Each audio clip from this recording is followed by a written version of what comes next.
Yan ang dahil sa chainsaw. Nakat ko yung puno ng santol. Mabigat pa rin kahit na siguro ilang years na yan bumagsak. At ito din nakat ko in two, so na-move siya. Nandun dati yung santol tree. Diyan. Sa may semento na yan. Bumagsak siya rito. Hindi na siya nagalaw kasi bigat. So dahil sa chainsaw nakat siya. Kahit na ganun 5 taon na siya nasa baba, solid pa rin yung gitna. Especially that kasi hindi siya mabigat pa rin siya. And this one, pagdesisyonan ko na itong duhat naman katin na kasi mukhang magtatagal bago magtatagal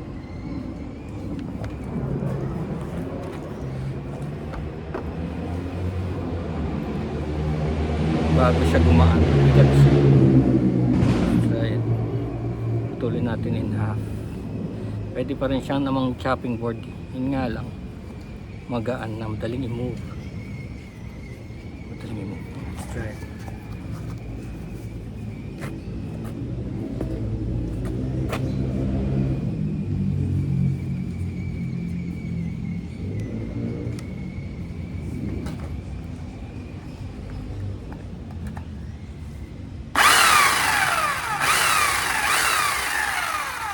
So ang secret lang sa chainsaw, kailangan hindi siya maluwag, tapos alaga siya sa oil.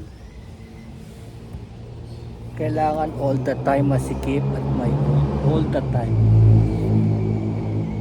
Pagkatapos mag-cut ng isang branch, checkin mo kung masikip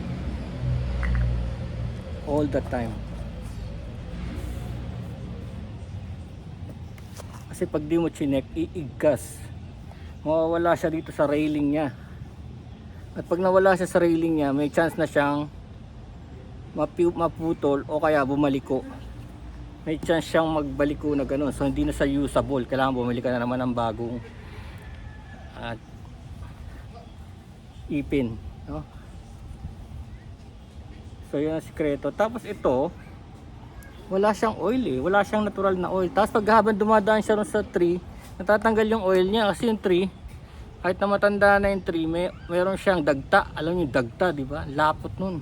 Papasok yun dito. Kakainin niya lahat ng oil. Kaya yung pinag-change oil ko to sa motor. So kung lagi ako magkakat ng tree, lagi pala ako mag-change oil para magamit ko yung oil. Kasi ang dami kong ginagamit. Talagang buhos siya, buhos.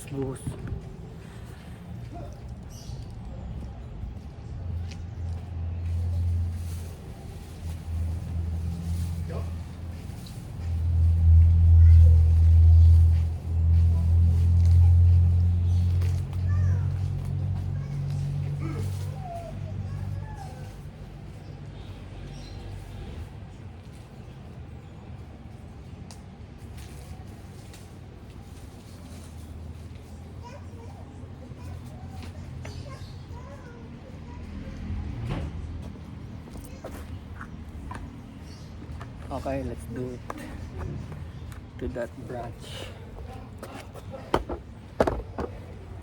Hindi na rin ako masyadong takot dahil sanayan din talaga.